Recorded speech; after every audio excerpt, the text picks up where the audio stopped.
What's going on, YouTube? So today we'll be talking about the roster update, but more important, we'll also be talking about players that you guys can invest in now for the next roster update in roughly around 3 weeks. What's up, guys? Be sure you guys check out Control Freaks and Precision Rings at controlfreak.com so you guys can get more control and better precision in MLB The Show 25.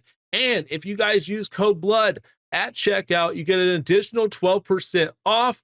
And if you spend $25 or more, they also give you free shipping. Anyways, back to the video. If you didn't know, every roster update is roughly around 3 weeks apart, besides that first one that took a little bit longer.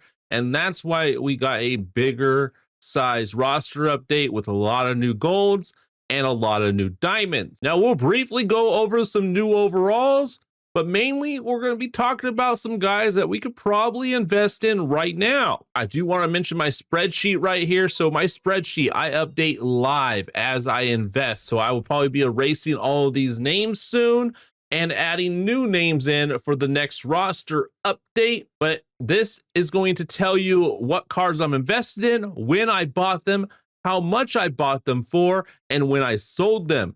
For instance, on this spreadsheet, the ones highlighted in date sold right now, these ones right here, I sold them before the roster update. So Yamamoto, yes, I sold him for 2,300 stubs, but he actually went diamond. So I could have definitely made some more stubs off of Yamamoto.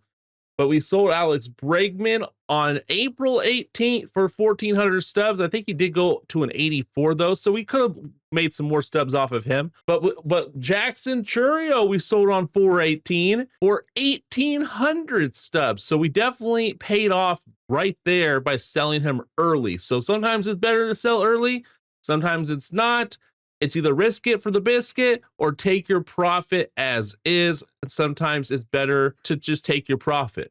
Like Jackson Chourio. Tyler Soderstrom was huge. We got him for 180 stubs. He went to max price, which is for a bronze card is 1,000 stubs. And we sold him when he went max price on 4/18. Every other card, pretty much we either quick sold because they did bad. Like Matt Strom, Freddie Peralta, he actually went up in overall, so we could have made some stubs off of Freddie Peralta. Don't know how he went up, but that's okay. Matt Strom, we quick sold. He wasn't doing too great for us. But a lot of the other cards like Crochet, Suzuki, Gaddis, Logan Gilbert, Cole Reagans, Josh Naylor, Wilyer Abreu, we sold all of them. And then the cards that are blank, we kept. So we still have Cameron Misner, we still have Austin Riley, we still have Chris Bubick, we still have George Springer.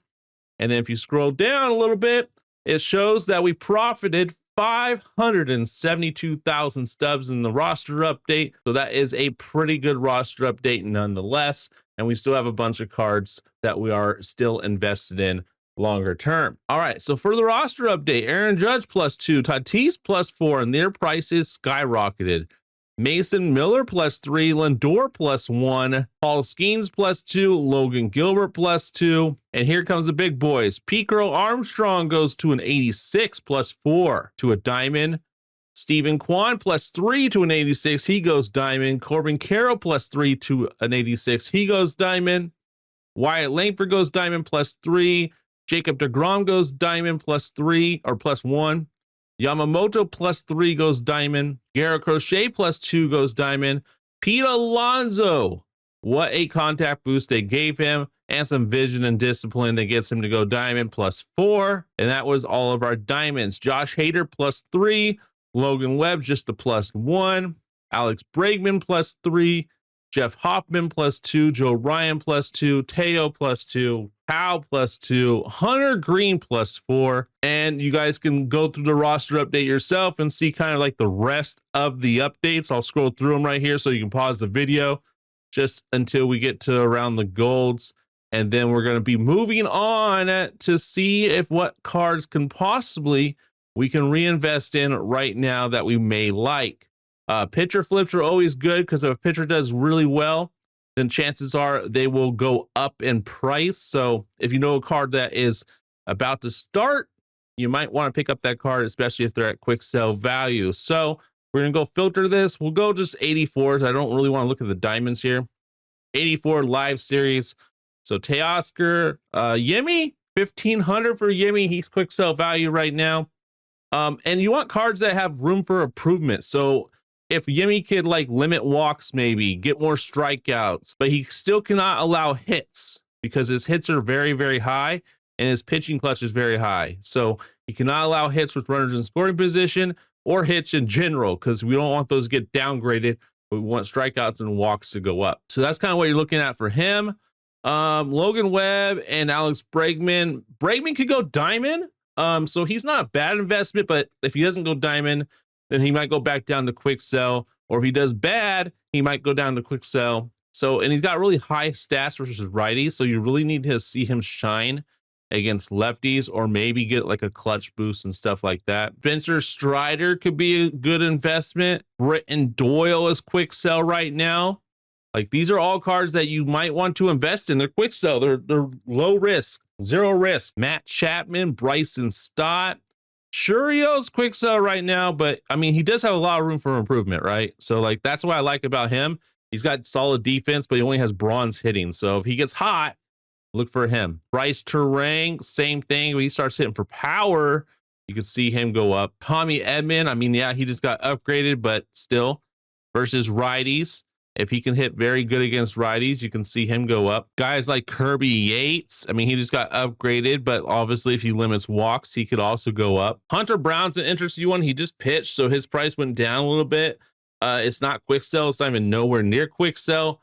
He did walk a lot, but he still struck out 9 hitters. So definitely want to see him limit walks and hits. Besides the first inning, though, he didn't really allow anything. He allowed 3 hits in the first, and I think he only allowed like 1 or 2 hits for the rest of the game. So could be a sneaky one right there at the moment. Paze, O'Neal Cruz, Matt Strom, if he starts playing good. Maybe. Luke Weaver's quick sell right now. Austin Riley's still a quick sell. And we still have a bunch of Austin Rileys. Lucas Ergseg, this isn't too bad. If he starts striking out batters, could be a pretty solid investment. Brendan Donovan, I mean, he's a little over quick sell now, but he's not too bad. Barshow could be a good one. Starts hitting the baseball. Corbin Burns, I like this one. It's a bigger name. He's got some room for improvement. If he could just show his stuff, I mean, he could be diamond. You know, he could eventually go diamond. I do like Corbin Burns, especially at quick sell value. Jack Flaherty is not a bad one either. 79 overall, 200 stubs, not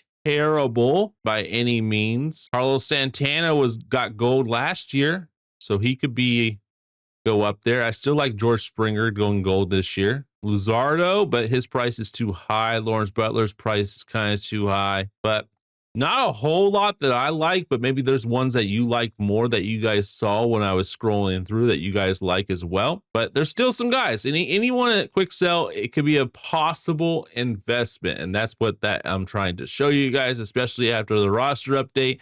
Now is the best time to invest in new cards for the next roster update. And you know what? If they go 4 for 4 or 5 for 5, they can get supercharged and their price could skyrocket. We've seen that in plenty of cards already that did that, and we sold them, and then they skyrocketed like Suarez. Got rid of him, and then he skyrocketed because he went 4 for 4 with 4 home runs. So, yeah, definitely, if they're at quick sell, you probably want to hold them no matter what. Hold them long-term, at least until the roster update or a few days before the roster update, and then make the decision. Do you want to quick sell him? Did he do well? Did he do bad? Quick sell him. If he did well, hold him and see what happens in the roster update. But that is what I have for this roster update video. Be sure you guys join that spreadsheet so you guys get some very good info on cards that I'm invested in. You can join the Discord as well.